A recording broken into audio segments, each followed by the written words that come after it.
안녕하세요, 나주겜입니다. 2019년 5월 30일 목요일 매수매도 약화로 돌아왔습니다. 오늘은 제가 밖에를 나가서 거의 장을 갖다가 방송만 켜놓고 거의 자동 매매로다가 하듯이 오전에만 이제 잠깐 이제 매수와 매도를 걸어놓고, 그리고 저는 이제 지금 들어왔습니다. 그래서 방송을 중간에 원격 제어로다가 이제 방송 종료를 한 다음에 지금 와서 이렇게 방송을 하게 됐습니다.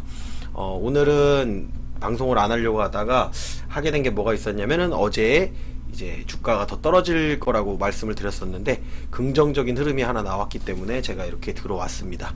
오늘은 전체적인 거로 봤을 때는 뭐 오른 종목보다는 내린 종목이 조금 더 많은 장이, 그러니까 거의 비슷비슷했죠. 5대5 장인데 약간은 내린 종목이 조금 더 많았던 장이다. 하지만 지수는 코스피 같은 경우 0.77 올랐고 코스닥 같은 경우는 마이너스 0.31 빠졌습니다. 하지만 제가 항상 말씀드리는 게 뭐냐면, 지수는 코스닥을 따라가는 게 아니고 코스피를 따라간다 라고 말씀을 드렸죠.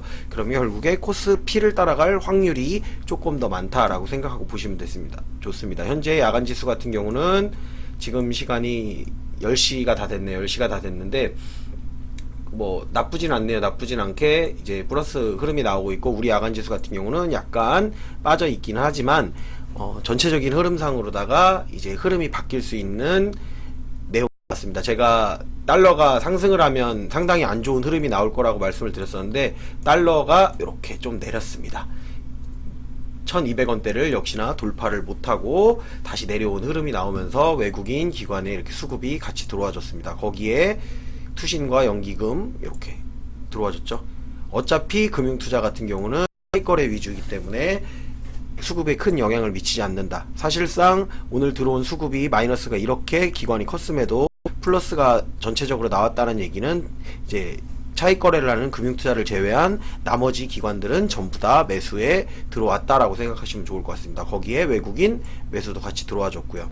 그리고 달러 선물은 드디어 외국인이 달러를 갖다가 매도를 이렇게 치기 시작했죠. 그리고 이 흐름이 나오기 전에 사실상 어제 여러분들이 제가 항상 말씀드리는 대차를 확인하라고 했었는데, 대차에서 상당히 긍정적인 흐름이 나왔기 때문에 이제는 내려가도 사실 그렇게 겁날 거는 없다. 여기서부터는 조금씩 매수를 해서 내려가는 거를 아래쪽에서만 잡는다고 하면 수익이 날 수 있겠다라는 생각 정도는 어느 정도는 했습니다. 한번 볼까요? 자, 여기 보면은 대차 오늘 것까지 나와 있죠. 오늘 것까지 나와 있죠. 오늘은 8시 넘어서 제가 방송을 하는 거기 때문에 오늘 것까지 나와 있어서 오늘 것까지 확인을 할 수가 있습니다. 이렇게. 그러니까 아무래도 조금 더 말씀드리기가 낫다라는 거죠. 어제는 여기까지 확인 안 한 상태로다 제가 여기까지만 확인을 했었는데, 제가 어제 말씀드렸던 말 중에 이 상태로 대차까지 증가를 하면 주가는 밑으로 곤두박질을 칠 것이다 라고 말씀을 드렸었는데, 마이너스가 나왔어요. 마이너스가 나오면서 긍정적인 흐름을 보여줬습니다. 근데 중요한 거는 수치죠. 여기서 100만 주, 900만 주, 그리고 여기 800만 주 이런 식이었는데, 지금 거의 이틀하고도 반 정도를 갖다가 여기서 한 번에 상환을 했다라는 얘기죠. 그러면 주가는 올라가지 않는다라고 해도 상환이 계속해서 이루어진다라고 하면 우리는 매수를 잡아야 된다라는 결론이 어느 정도 나오는 겁니다. 저 같은 경우는 뭐 여전히 장이 좋던 안 좋던 거래를 해요. 그리고 장이 좋든 안 좋든 데이 트레이딩 하고 단타도 하고 먹을 것도 충분히 먹고 지금 하고 있지만, 전체적으로 제가 가지고 있는 종목들은 어쨌든 평가손익 자체가 조금 내려왔다. 뭐 삼성전자 같은 경우도 제가 오늘 적기는 적었었는데, 저는 이제 삼성전자가 그렇게 내려왔음에도 불구하고 여전히 수익 중입니다. 그렇기 때문에 삼성전자가 나왔음에도 더 내려오지 않으면 저는 이제 매수는 안 한다. 그렇기 때문에 제가 매수하는 종목 중에 이제 우량주가 아닌 종목들 같은 경우는 대부분은 수익이기 때문에 매수를 안 하는 겁니다. 수익인 종목은 올라가면서 사실 매수해도 돼요. 하지만 주식이라는 거는 내 예측대로 움직이지 않는다라는 것을 많은 경험을 통해서 알기 때문에 안 잡는 겁니다. 그 대표적인 예가 오늘 제가 추천했던 종목 중에 이제 거기 노란색 자막에 적었던 종목 중에 ABL 바이오가 있었죠. 그리고 ABL 바이오 같은 경우는 지금 저하고 가까이에 있는 지인이 매수를 했습니다. 그리고 수익도 꽤 괜찮은 편이었죠. 괜찮은 편이었는데 오늘 내려가면서 다시 마이너스로 바뀌었어요. 하지만 제가 걱정하지는 마라 이렇게 이야기를 했습니다. 그리고 주식은 어차피 올라가지 않으면 그 부분까지 내려올 것이다 라고 어느 정도는 예상을 했던 부분이기 때문에, 그런 거를 예상을 하고 있는 상황에서 맞는다고 하면 크게 뭐 두려워하거나 뭐 손절을 하거나 그럴 필요는 없습니다. 나중에 살려내면 된다라는 그런 생각이 있고 그럴 자신이 있다 그러면 크게 걱정을 할 필요는 없습니다. 그리고 오늘 장 마감하고 대차가 이렇게 증가를 했죠.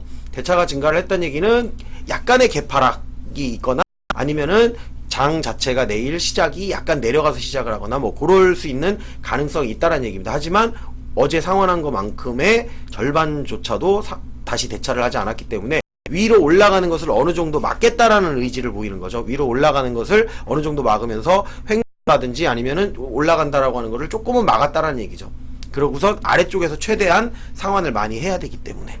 그리고 이 종목 자체가 어떤 건지를 모르겠다고 그랬잖아요. 제가 이 종목이 어떤 거를 갖다가 대차 증가를 하고 감소를 했는지 그런 것들을 여러분들이 살펴보실 때는 여기 보시면은 대차 거래 내역이라고 있습니다. 바로 옆에 있죠. 바로 옆에 대차 거래 추이 옆에 대차 거래 내역 여기를 살펴보시면 지금 좀 전에 제가 찍었던 게 여기에서 이쪽으로 다 옮겨간 겁니다. 그냥 이렇게. 그러면 어떤 종목을 대차 상환을 했고 어떤 종목을 대차를 했는지 이렇게 나오죠. 뭐 삼성전자 같은 경우는 대차 감소를 했고 메리츠 종금증권 같은 경우는 대차가 증가를 했고 뭐 금액으로만 살펴볼게요. 일단 대차 거래 금액이 컸던 종목으로다가 봤을 때 지금 대차가 증가된 종목들 같은 경우는 셀트리온, 삼성전기, 하이닉스, 현대차. 근데 여기서 보시면 뭐 코덱스 200 어쨌든 전체적인 코덱스 200 전체 지수잖아요. 이게 전체 지수를 나타내는 것은 대차가 상환이 되었고 그 대표적인 국내 이제 대장주라고 할 수 있는 삼성전자가 조금은 상환됐다. 많이 상환된 건 아닙니다. 많이 상환된 건 아니고 조금은 상환됐다. 그리고 뭐 신한지주 이렇게 상환됐고 LG 디스플레이 이렇게 올라갔다. 근데 여기서 이제 특이한 점이 하나가 뭐가 있냐면은 코덱스 200이랑 사실 타이거 200이랑은 이 타이거 200은 이 펀드 상품은 미래에셋에서 운영을 하는 거고 코덱스 200 같은 경우는 삼성에서 운영을 하는 겁니다. 그런데 여기는 이렇게 갚았는데 여기는 이렇게 빌렸어요. 그러니까 그 외국인이랑 기관이라든지 이렇게 주체가 되는 매수의 주체가 될 수 있는 세력들조차도 지금 한쪽은 올라간다에 베팅을 한 거고 한쪽은 내려간다에 베팅을 한 겁니다. 그렇게 보시면 좋을 것 같아요. 그러니까 이렇게 종목별로다가 해서 확인할 수 있는 방법도 있다. 그런데 제가 항상 말씀을 드릴 때 이 대차 거래역 추이 전체를 보라고 하는 이유가 뭐냐면은 어쨌든 간에 분위기를 따라간다는 겁니다. 자기들끼리도 분위기라는 게 있는 거예요. 어제 이렇게 상환을 많이 했잖아요. 그럼 오늘 이렇게 대차가 증가했는데 이거보다 힘이 약하다라는 거를 본인들도 대차를 하고 대차를 상환을 하면서 느꼈을 거란 말이에요. 그러면 강한 힘 쪽으로 따라가요. 굳이 약한 쪽으로 따라가지 않는다라는 거죠. 그렇기 때문에 여기서 내일 이거보다 더 큰 대차가 증가를 하지 않는다고 하면 여기서 이제 조금씩 내리면서 어느 정도의 힘을 갖다가 강하게 주지만 않으면 올라갈 수 있는 가능성이 열려 있다 라고 생각하고 보시면 좋을 것 같습니다. 어차피 수급을 따라간다라는 얘기는 어떤 의미가 있냐면은 우리가 이제 악재 뉴스 뭐 이런 거 이제 많이 나오잖아요. 악재 뉴스도 나오고 호재 뉴스 나오는데 주가가 그렇게 움직이나요? 아니에요. 세력의 주체들 시장에서 어떻게 받아들이냐 그게 중요한 건데 시장에서 이제 악재를 호재로 받아들이겠다라는 어느 정도의 신호가 나왔다라는 거죠. 그리고 이제 차트를 한번 살펴볼게요. 차트를 살펴볼 때 오늘도 달러부터 살펴보도록 하겠습니다. 본늘을 올려놨는데 자 제가 항상 주시하고 있는 것이 자, 요 달러입니다. 미국 달러 선물 레버리지. 달러 선물 레버리지가 시작은 어디로 갈지 모르게 여기서 시작을 했죠. 제가 여기서 힘을 받치면 여기가 저항이자 지지가 되는 추세 라인입니다. 여기서 힘을 받고 올라간다 그러면 이렇게 급등이 나온다라는 거죠. 근데 여기서 달러가 어제는 저는 미쳤다고 생각했어요. 여기서 이런 식으로다가 바꾸는 경우는 거의 없었는데 이렇게 내려가는 추세에서 하락 추세에서 이렇게 올리길래 아 얘네들이 드디어 미쳤구나. 이거 장이 어떻게 될지 모르겠구나 라고 생각했는데 역시나 클래스가 달라요. 월드 클래스입니다. 이 외국인이랑 기관들은 정말 개인들이 이제는 떨어지겠구나 싶은 상황까지 만들어 놓은 거예요. 이렇게 되면 저 같은 경우도 어제 이거는 정말 안 좋은 신호인데 여기서 조금만 받쳐주고 이렇게 십자만 나왔어도 이거는 이쪽으로 가겠다라는 신호였는데 다행히도 오늘 이렇게 아래쪽으로 많이 눌러줬죠. 하지만 여기를 깨진 않았어요. 그래서 끝까지 어떻게 될지 모르겠다. 서로 눈치 보겠다는 얘기에 자기들끼리 서로 눈치 보는 거예요. 여기 이 안에서 이 안을 뚫어줄지 아니면 여기서 이제 내려갈지를 보겠다라는 거죠. 캔들의 형태상으로 봤을 때는 오늘 어떤 형태가 나온가 하면 요게 하락 잉태형 캔들입니다. 하락 잉태형 캔들이 나왔는데 이 하락 잉태형 캔들이 잉태 확인형이 나와야만 그나마 조금 더 그 확률이 높아지는 거예요. 그러니까 잉태형이 나왔으면은 이제 여기를 깨줘야 된다는 얘기죠. 주가가 올라가려면 달러 자체가 요 아래 라인을 갖다가 깨고선 잉태 확인형 캔들이 한 번 정도 나와주면, 제가 파란색인데 빨간색을 그리는 거는 아시죠? 그냥 색깔 바꾸기 귀찮아서 이렇게 그리는 겁니다. 그래서 요 아래쪽 구간에서 머물러 준다라고 하면 하락 잉태 확인형이 되죠. 캔들 자체가. 그러면 내려갈 확률이 조금 더 높아지는 거죠. 그러면서 대차까지 상한되고 수급 자체도 현물 쪽으로다가 외국인이나 기관의 수급이 들어와 준다라고 하면 좀 더 확실해진다라는 거죠. 어쨌든 긍정적인 흐름이 나왔기 때문에 주가가 정말 저점을 깨러 가나? 라고 어제 생각을 했었어요. 이 상태면 진짜 여기서 급등을 해버리면 그냥 주가 깨버리는 거거든요. 근데 흐름 자체가 다시 바뀌었다. 아직 확실한 흐름은 아니에요. 이게 확실한 흐름은 아니지만 어느 정도의 희망을 줬다라는 거죠. 그리고 이제 다시 코스피 차트로다 돌아와서 말씀드리도록 하겠습니다. 코스피 같은 경우도 내려가다가 드디어 아래쪽에서 지지를 받고선 이렇게 올라왔습니다. 올라왔고, 하지만 여기서 한 번 더 확인을 시켜줘야 되는 거죠. 요 라인을 다시 뚫어줄 수 있느냐 없느냐가 중요해요. 요 라인, 요 빨간색 라인 제가 중요하다라고 말씀을 드렸었죠. 계속해서 이 라인을 갖다가 기준으로 해서 위아래로다가 내리면서 괴롭힐 것이다 라고 했는데, 요 윗라인을 갖다가 열심히 지켜주다가 여기서 열심히 이렇게 지켜주다가 여기서 한번 내려놓고선 자 올라갈 것처럼 해놓고선 한 번에 너무 많이 빼버렸죠. 하지만 다시 반등. 그나마 희망이 생겼다는 거예요. 하지만 횡보를 얼마나 할지는 저도 판단할 수가 없는 거예요. 왜? 그동안 대차를 해놓은 것 물량들이 있기 때문에 그 물량을 소화하기 전까지는 쉽게 올라가지 않는다. 오히려 쉽게 올라가면 매도로 대응하셔야 돼요. 다시 내려올 거니까. 왜? 상한화로 다시 내려와야죠. 대차 빌린 물량은 상한화로 다시 내려와야 되기 때문에. 그래서 코스닥 흐름이 전체적으로다가 조금 내려갔다라고 하더라도 코스피 흐름이 좋기 때문에 코스피가 상승을 해준다면 코스닥도 같이 상승을 할 수 있을 것이다 라고 예측을 할 수가 있죠. 그리고 바닥을 깨주진 않았죠. 이렇게 바닥을 깨주진 않았어. 바닥 근처까지는 갔었지만 바닥을 깨주진 않았다. 그렇기 때문에 나쁘지 않는 흐름이 나왔다라는 겁니다. 제가 이렇게 매일매일 방송하는 데는 어떻게 보면 이유가 있어요. 그때그때 흐름에 따라서 어느 정도 말을 바꿔줘야 된다는 얘기죠. 나도 여기서 달러가 더 상승하면 아 이거 무너지겠는데? 라는 생각이 들었으니까 어제까지만 해도 정말 안 좋은데 이거는 이런 흐름이면은 진짜 저점 깨러 가는 건데 라는 생각이 보였고, 그러면서 제가 마지막 희망의 끈을 여러분들한테 말씀드렸던 게 대차 물량이 감소를 해야 된다. 근데 기존에 빌렸던 물량보다 더 많이 감소를 해야 된다 라고 했는데 어제 그게 나왔죠. 그래서 오늘 그나마 상승을 한 겁니다. 근데 오늘 또 대차가 증가를 했어요. 근데 내일 이제 금요일이죠. 금요일이면서 내일은 말일이잖아요. 말일날 어떻게 월봉 마감을 할 것인가 해서 월봉을 살펴보시면 좋을 거라는 겁니다. 월봉상으로 자 보시면 자 여기서 월봉이죠. 지금 월봉인데 월봉이 여기로다가 다시 뚫어 내린다. 그럼 어떨 것 같아요? 이렇게 해서 그냥 장대 음봉을 갖다가 만들었어요. 심지어 거래도 이렇게 터지면서 장대 음봉이 나오면 여기서 올라가기보다는 내려갈 확률이 더 많은 거죠. 하지만 내일 어느 정도 끌어올려준다. 그러면 이 바닥 라인을 갖다가 이렇게 지켜준 흐름이 나온다라는 거죠. 여기가 바닥이죠. 이렇게 종가상으로 바닥. 지금 종가상으로 바닥 라인이죠. 그래서 이 바닥 라인을 지켜주느냐 못 지켜주느냐에 따라서 다음 달 봉이 여기까지로 올라갈 수 있는 이런 봉이 나올 수도 있고, 아니면은 이쪽으로다가 여기까지 아예 찍으러 내려가는 거죠. 여기면은 거의 저점이죠. 이 라인이면은 1935선이니까 저점까지 내려올 수 있는 겁니다. 그래서 지금이 어떻게 보면 가장 중요한 라인이기도 해요. 하지만 떨어질 거 각오하고 사시면 괜찮아요. 여기까지 떨어질 거 알고 사시면 돼요. 여기까지는 떨어질 것이다. 여기 가서 흐름을 또 봐야 되겠지만 여기까지 떨어질 거라는 각오를 하고 사시면 된다는 얘기죠. 사실 뭐 그렇게 두렵지는 않아요. 여기까지 내려간다고 하더라도. 왜? 예수금 미리 많이 챙겨놨고 수익도 최근에 많이 내놨거든요.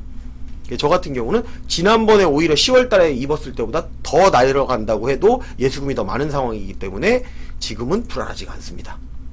오히려 나한테는 기회가 되는 거죠. 저점을 잡아놓을 수 있는 기회가 되는 거니까 종목에 따라서는 그렇게 생각하면은 나쁜 흐름이 아니다. 그러니까 여러분들도 요런 거 월봉이라든지 주봉을 갖다가 이렇게 살펴보세요. 주봉상에서도 지금 요 아래로 내려가 있잖아요. 주봉상으로 본다 그래도 코스피 자체가 지금은 요 추세 라인 아래쪽으로다가 흘러 있지만 요 위로다 해서 마감해 준다라고 하면 얘기가 달라진다는 얘기예요. 그러면 뭐 한 주 정도나 두 주 정도 횡보를 하고선 여기서 뚫어 올려주면 다시 올라갈 수 있는 흐름이 나온다라는 거죠. 이거는 이제 주나 월 마감할 때 제가 설명을 드리는 거기 때문에 평상시에는 그냥 일봉만 보고 설명을 드리는 겁니다. 일봉을 보면 어차피 일봉의 맥락이 주봉과 월봉에 같이 간다라고 생각하시고 보시면 조금 더 나을 거라는 생각 때문에 이렇게 설명을 드렸습니다. 그리고 오늘은 그 제가 말씀을 드렸죠. 매수 매도는 제가 거의 자동 매매였습니다.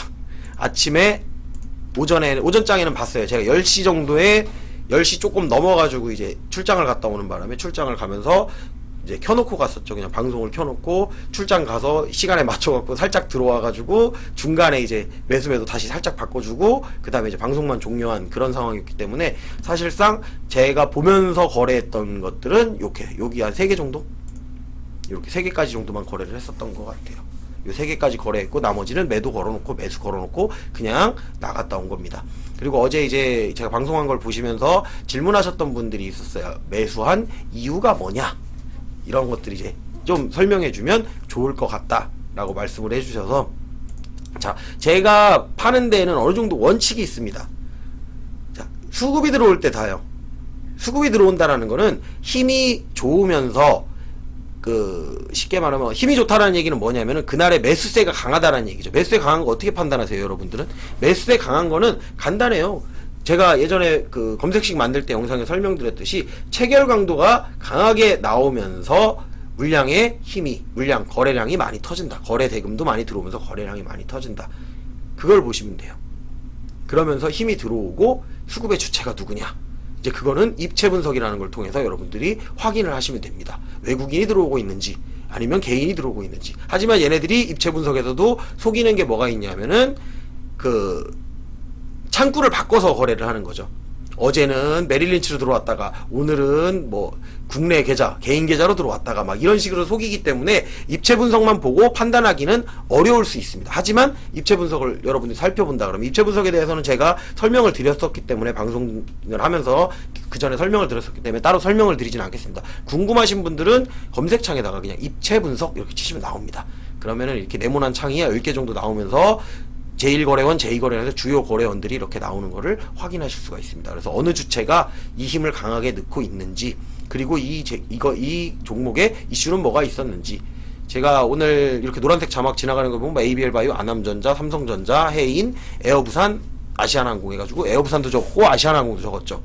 이 저가항공사 나오면서 여기 이제 인수전에 지금 이 회사를 갖다 인수하는데 여기저기 회사들 뭐 애경이라든지 SK라는 기업들이 뛰어든다라는 것은 알고 있었죠.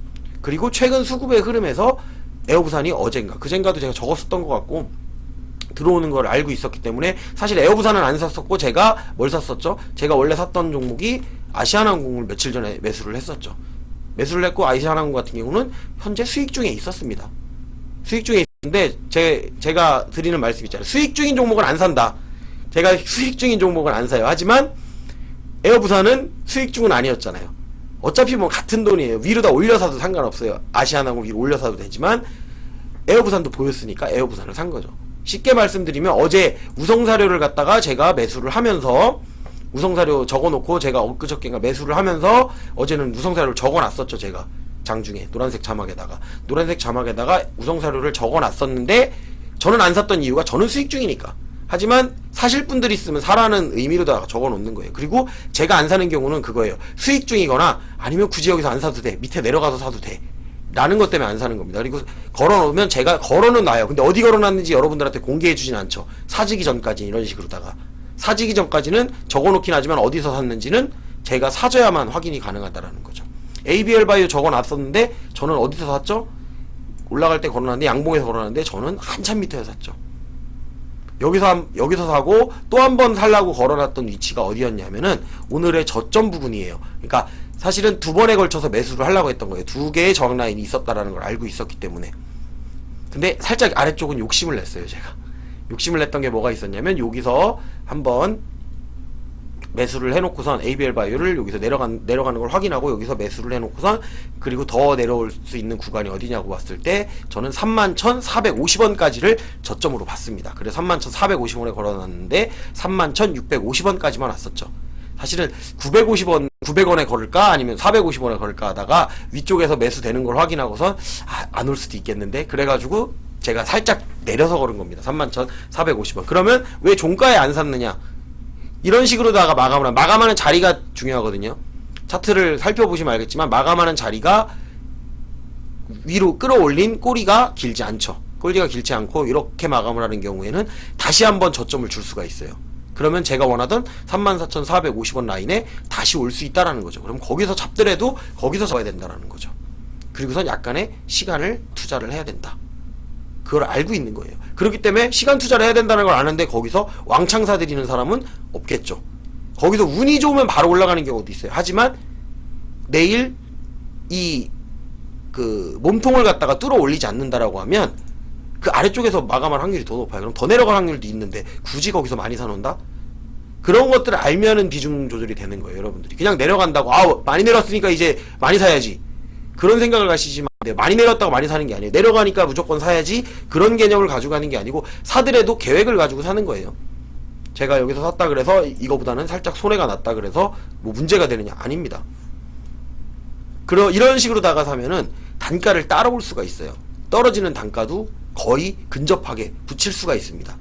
큰 금액을 들이지 않고 작은 금액으로 단가를 맞추는 게 사실은 주식의 어떻게 보면 약간의 스킬 중에 스킬인 거죠. 저는 엄청난 금액으로다가 아래쪽에서 추가 매수하는 경우가 별로 없습니다. 오히려 처음 매수하고 이제 처음 매도할 때는 조금 많이 사고 많이 팔 수는 있는데 이제 중간에 추가 매수하거나 분할 매도할 때는 적당한 양을 갖다가 퍼센트 별로 해가지고 나눠서 매도를 합니다. 그렇기 때문에 효율적으로 먹는 방법을 갖다가 사용하고 있는 것 뿐입니다. 그러다 보니까 여기서 보시면 에어부산을 매수를 했죠. 그리고 자동매매라 그랬죠. 이 위로는 다 자동매매라고 했죠. 그리고 테림포장 같은 경우는 제가 보고 있었다 그러면 조금 더 높게 팔았을 수 있을 거예요. 조금 더 높게 8,270원 이제 VI 아래서 매도를 했는데 아마 차트를 보시면 아실 거예요. 8,270원인데 오늘 고가가 어디였냐? 거기보다 살짝 올라갔었죠. 오늘 고가가 8,650원이에요.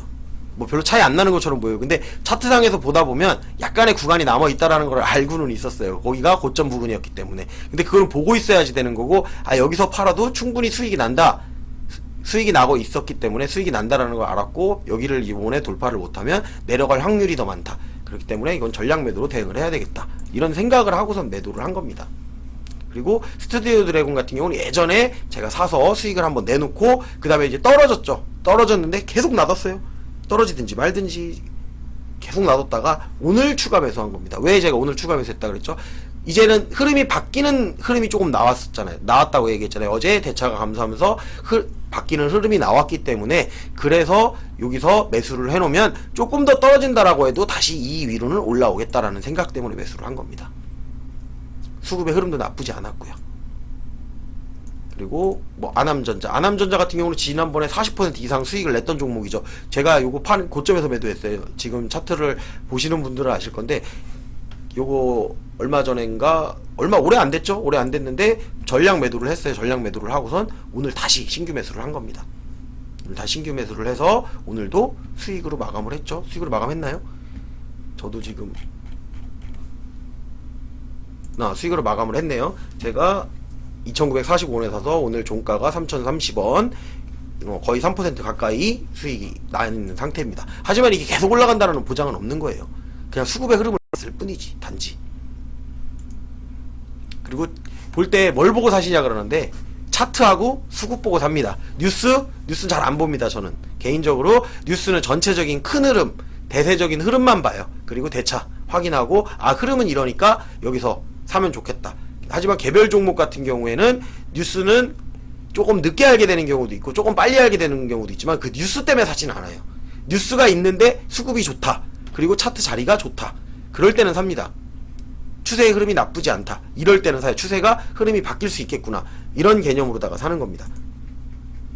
해인 같은 경우도 마찬가지예요. 추세의 흐름을 바꿀 수 있겠다. 근데 해인도 제가 적어놓은 다음에 한참 있다가 아래다 걸어놓고 갔죠. 자동매매라 그랬죠. 여기 위는 다 걸어놓은 거예요. 미리 올라가는 걸 분명히 확인했는데 이 아래쪽에다 걸어놓고 저는 나갔단 말이죠. 근데 사줬잖아요. 그리고 또 올라가서 이것도 살짝 수익으로 마감을 했죠. 에어부산 같은 경우도 추가 매수까지 걸어놨던 거예요. 이렇게 사놓고선 추가 매수까지 걸어놓고 나갔던 거예요. 이 아래쪽에 샀죠. 여기까지는 제가 보고 샀다 그랬죠. 6,490원. 그리고 여기는 걸어놓은 거예요. 그리고 이 자리를 찍자마자 바로 급등이 나왔죠. 바로 급등이 나오면서 여기는 걸어놓은 자리였어요. 매도를. 아시아나항공. 왜? 두 개가 섹터가 같기 때문에 VI가 걸리면 둘 다 걸릴 것이다 해서 둘 다 똑같이 걸어놓은 거예요. VI에. 물론 아시아나항공은 수익 중이었기 때문에 아시아나항공이 수익률이 더 높습니다. 현재 수익률이 18.68%, 에어부산 같은 경우가 15.72%. 지금 종가 마감상으로다가 말씀을 드리는 겁니다. 이렇게 분할 매도를 해놓은 거예요. 그렇게 해서 이제 설명을 드리면 조금 나을까요? 여러분들이 이제 왜 샀냐 뭐 이렇게 말씀을 하시는데 흐름을 보고 살 때는 제가 이제 여러분들한테는 제가 사는 종목을 사라고 말씀을 드리진 않죠. 하지만 무슨 말씀을 드리냐면 흐름상으로다가 매수를 해도 되는 구간이다. 그리고 개별 종목 같은 경우는 수급하고 어느 정도 재료 이슈도 좀 보고 그리고 차트상의 자리가 좋아요. 사실은 자리 좋은 것들 많았어요. 제가 아시아나항공을 적을 때 사실 더 먼저 보였던 게 있었어요. 더 먼저 보였던 게 뭐냐면 오늘 상한가 친 종목인 요 종목이죠. 아시아나 IDT. 요거를 봤습니다. 근데 익숙하지 않은 종목이죠. 이름이 익숙하지 않은 종목이어서 아시아나항공도 같이 나왔거든요. 그래서 저는 그냥 아시아나항공을 적은 겁니다. 이게 상한가일 줄 알았으면 이걸 샀어야겠죠. 근데 수급의 흐름이 요거보다는 요게 조금 더 좋았다라는 거죠. 근데 제가 간과했던 부분이 있다면 시총이 이게 더 낮았다라는 거죠. 시총이 낮은 종목이 급등할 확률이 더 높다. 그 단가는 이게 22,100원씩이긴 하니까 조금 비싸요. 그렇지만은 어쨌든 그 급등하기에는 좋은 조건을 가지고 있었다. 그래서 결국에 에어부산, 아시아나항공 요거 세 개 다 올랐죠. 이렇게.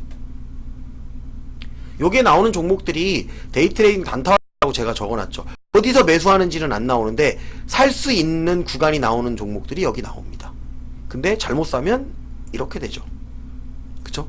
요 아래쪽에 보면 여기 ABL 바이오 이렇게 쭉쭉 빠지는 종목도 있어요. 많이 오른 종목으로 보면 이렇게 오른 종목들은 쭉 올랐어요. 근데 그 중에 내가 뭐를 선택하느냐죠. 내린 종목도 이렇게 있고 그 선택하는 거를 갖다가 잘 하셔야 돼요. 그러니까 여기서 단타를 칠 수는 있어요. 뭐 1% 1% 먹는 거는 사실상 할 수는 있어요. 그러니까 저도 근데 그런 것들을 안 하는 이유가 뭐냐면 이게 손절하는 게 익숙하지 않아요. 저도 손절하는 게 익숙한 사람은 아마 없을 거예요. 대부분 분들이 손절하는 걸 갖다가 익숙하게 하지는 않을 거기 때문에 손절을 갖다가 익숙하게 하는 게 아닌 분들이라고 하면 자리를 보고 사는 거죠. 차트 자리를 보고. 수급의 흐름은 같은데 너무 높아. 확률상으로 내가 물렸을 때를 계산을 하는 거죠. 그러니까 저는 살 때 물렸을 때 어디까지 내려갈지를 계산을 하고 산다니까요. 내가 혹시나 물렸을 때 나중에 다시 살릴 수 있는 구간이냐 아니면 나중에 다시 살리기가 어려운 구간이냐 요런 걸 보고 가는 겁니다. 그래서 이렇게 매수 매도를 하고 있다라는 거를 또 오늘도 보여드리면서 마감을 했고 오늘은 대차가 조금 증가를 하긴 했지만 생각보다 이제 주가가 오른 거에 비해서는 많이 찍어 누르질 않았다. 조금 눌렀다. 그리고 이제 올라간다고 해도 다시 누른다고 하면 아 주가 다시 내려갈 수 있겠구나 정도로만 생각하시면 됩니다. 여러분들이 전체적인 흐름은 나쁘지 않았습니다. 그렇기 때문에 우리가 반등할 수 있는 흐름은 가지고 왔다. 그러면 우리가 해야 될 일은 뭐냐면 횡보를 한다라고 했을 때 저점 부근에서 매수만 잘한다고 하면 여러분들이 충분히 수익을 거둘 수가 있고 나중에 저점 부분을 잘 잡아놓으면 좋은 게 뭐냐면 제가 삼성전자 말씀드렸었죠. 삼성전자를 저점에서 잡아놨기 때문에 이렇게 주가가 삼성전자가 많이 내려와 있음에도 불구하고 수익이 되는 거예요. 그러면 안 건드려요. 그냥 안 건드려도 돼요. 더 내려오면 더 사면 돼요. 근데 더 안 내려오면 놔두면 된다는 거죠. 삼성전자 지금 이 자리에 있음에도 불구하고 저는 수익률이 지금 6%대입니다. 조금만 올라가면 금방 수익 10% 넘어가고 이제 여기서 쭉쭉쭉 올라간다라고 하면 그냥 놔두시면 돼요. 그러고선 급등하는 날 조금씩 매도. 그렇게 해갖고 뭐 매도 안 되면 나중에 배당 받으면 되죠. 삼성전자 거 배당 잘 줍니다. 삼성전자 분기별로다가 배당 주기 때문에 요것도 수익 짭짤해요. 거기에 수익중으로 다 끌고 간다라고 하면은 꽤 괜찮은 흐름입니다. 5만원에 이제 액면 분할을 해서 5만원대부터 내려와 있는 종목이기 때문에 아직도 횡보 중이라고 생각하시면 돼요. 그렇게 생각하시고 여러분들이 대응하셨으면 좋겠고 오늘은 제가 늦게 방송하는데 이제 대차도 흐름도 나와 있고 어느 정도 장의 흐름을 갖다가 이제 볼 수가 있었기 때문에 조금 더 길게 말씀드렸던 점은 양해 부탁드리고 유튜브를 시청하시는 분들은 좋아요, 구독, 알림 설정 해주셨으면 좋겠습니다. 오늘은 여기서 마감하도록 하겠습니다.